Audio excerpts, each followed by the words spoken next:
Teman-teman sudah baca ini?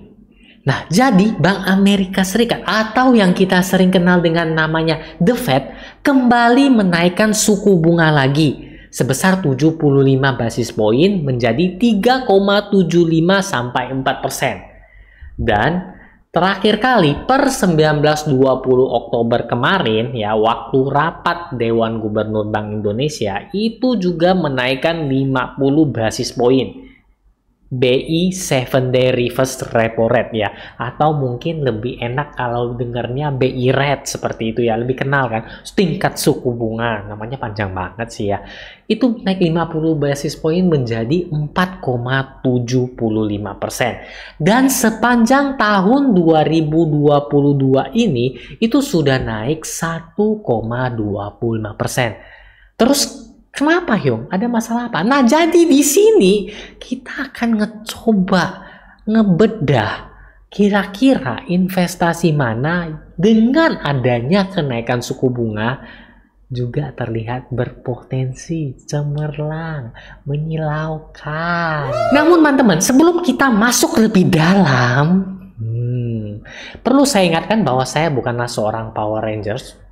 Maksudnya bukan seorang pakar ekonomi ya teman-teman ya. Jadi di video ini sifatnya itu adalah sharing opini saya pribadi, sehingga teman-teman bebas mengutarakan perasaan, pendapat di kolom komentar di menit berapapun. Jadi kepikiran langsung saja ketik di kolom komentar dan kita akan sharing bersama. Jadi kita langsung saja bedah aset investasi yang pertama. Yang pertama yang paling dekat dengan kita apa itu teman-teman? Benar, kita nggak usah jauh-jauh ya. Deposito. Nah teman-teman, seperti yang teman-teman ketahui, deposito kita nggak perlu jelasin lah. Rata-rata pasti teman-teman juga udah tahu kan.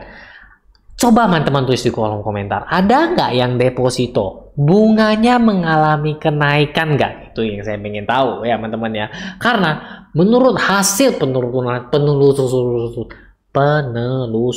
penelusuran saya, tingkat bunga deposito di saat seperti ini harusnya mengalami kenaikan yang dulunya mungkin hanya 3%-an, sekarang sudah di 4%-an, mungkin 5%-an. Coba teman-teman, saya mau tahu sekarang bunga deposito paling tinggi berapa sih? Ya kan teman-teman kan? Jadi ini merupakan aset investasi pertama yang mendapatkan imbal plus kenaikan dari suku bunga. Kita lanjut ke yang kedua. Nah, yang kedua ini kan saya mau ngomongin aset berikutnya, itu reksadana pasar uang. Tentunya saya ditemani dengan aplikasi Bibit. Ini merupakan marketplace reksadana yang bisa di-download di App Store maupun Play Store. Jadi download saja dan jangan lupa kode referralnya di sini biar dapat bonus cashback 25.000. Oke teman-teman, reksadana pasar uang juga mengalami dampak atau mendapatkan efek positif dari kenaikan suku bunga. Why? Kenapa? Di poin pertama, seperti yang kita ketahui, ini saya sambil klik ya teman-teman ya. Teman-teman kan tahu bahwa tingkat deposito suku bunganya naik juga karena dari BI rate-nya naik. Dan kita ambil contohnya saja, seperti Sukor Invest Money Market Fund. Kenapa? Returnnya seharusnya juga mengalami kenaikan. Mengingat bahwa top holdingsnya biasanya ada deposito di dalamnya. Seperti kita contoh tuh, TD Bank Jabar BJB, benar kan? TD BPD Sumsel Babel. Nah, kemudian time deposit PT Bank MNC. Kemudian TD PT Bank Negara Indonesia. Jadi logisnya apabila si deposito mengalami kenaikan suku bunga, yang megangnya kan juga harus mengalami kenaikan returnnya. Yaps. Jadi menurut saya reksadana pasar uang juga mendapatkan dampak dari kenaikan suku bunga. Makin tinggi returnnya. Lanjut lagi untuk aset investasi yang berikutnya, mari kita bahas, yaitu adalah reksadana obligasi ataupun obligasi yang seharusnya juga mendapatkan dampak positif dari kenaikan suku bunga ini. Perlu dicatat teman-teman, menurut saya tidak semuanya mendapatkan imbal hasil demikian. Tingkat suku bunga kan naiknya bertahap teman-teman ya. Jadi obligasi-obligasi yang terbit dahulu teman-teman dan yang bunganya fix kemungkinan besar tidak mengalami kenaikan. Jadi bisa-bisa nilai dari obligasi itu menurun apabila bisa diperdagangkan di pasar sekunder. Contohnya misalnya ORI. Apabila ada obligasi yang floating kemungkinan besar tingkat suku bunganya juga menyesuaikan. Oleh karena itu, reksadana obligasi juga seharusnya mendapatkan dampak positif dari kenaikan suku bunga. Tapi perlu dicatat, teman-teman juga perlu ingat ya, nggak semua obligasi dapat positifnya. Coba deh teman-teman bedah sendiri, kan katanya mau bedah bareng. Nah, kita lihat salah satunya. Jadi di sini teman-teman bisa lihat kepemilikannya mereka apa, kemudian kita lihat jenis obligasinya tuh apa. Apakah bunganya itu fix atau floating, ataupun bisa tidak diperdagangkan di pasar sekunder. Why? Kenapa? Kalau misalnya bunganya fix, terus bisa diperdagangkan di pasar sekunder, logis nggak kalau orang ngejual tuh obligasi atau reksadana obligasi, dia pindah ke return atau bunganya yang lebih tinggi? Masuk akal kan? Nah, jadi itu untuk aset investasi yang kedua. Kita lanjut lagi. Kemudian masuk yang namanya saham atau reksadana saham. Saya gabungin aja karena saya ada dua-duanya sih. Nah, kenaikan suku bunga apakah pengaruh juga terhadap saham ataupun reksadana saham? Kalau teman-teman searching di Google, biasanya kenaikan suku bunga itu akan menekan lajunya pergerakan harga saham pada umumnya. Why? Kenapa?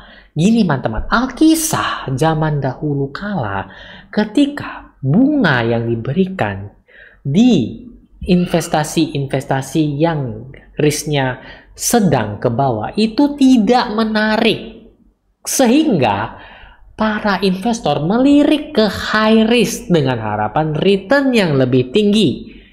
Nah, kemudian muncullah kenaikan suku bunga. Ini mengakibatkan investor bingung.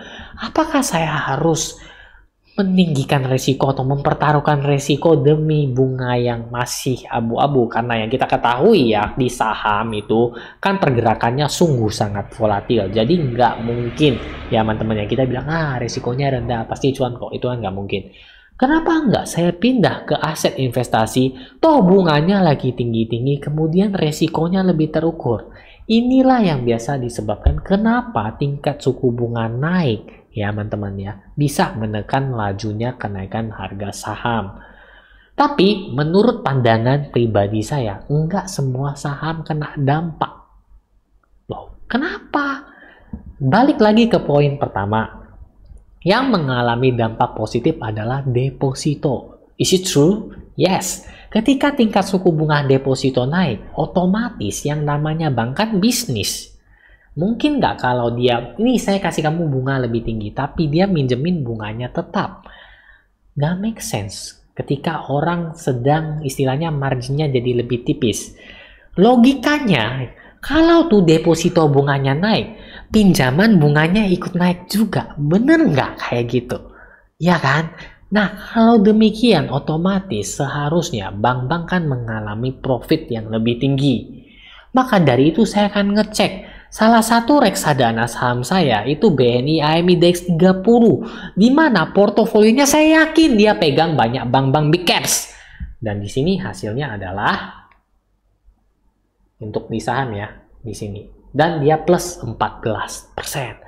Jika teman-teman lihat di video-video saya sebelumnya, teman-teman bisa ketahui bahwa reksadana saham BNI AM Index saya ini sempat turun mungkin hanya plus sekitaran 10% ya teman-teman ya.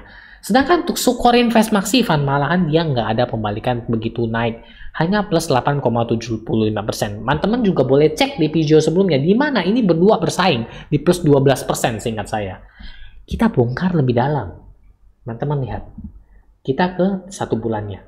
Apakah benar? Benar, plus 1,12%. Bagaimana dengan yang 3 bulannya? Masih minus 0,66%. Terlihat berarti 1 bulan ke belakang sudah mengalami kenaikan. Apa top holdingsnya? Yes, benar. BCA, BNI, BRI, BMRI, 1, 2, 3, 4 bank besar ada dalam portofolionya. Sehingga saya berasumsi demikian, tidak semua saham ya terkena dampak negatif dari kenaikan suku bunga. Ada juga saham-saham yang mengalami kenaikan atau nikmat dari kenaikan suku bunga ini.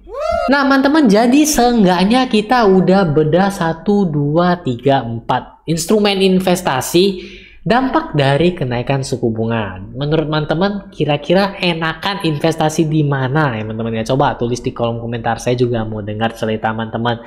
Dan bagi teman-teman yang punya, saya rasanya atau, saya masih ada nih aset investasi yang kena banget ketika naiknya tingkat suku bunga. Coba share di bawah. Kita sama-sama belajar dan sama-sama sharing. Dan mungkin bagi teman-teman ya, wah, saya juga mau terjun ke investasi, tapi saya masih bingung.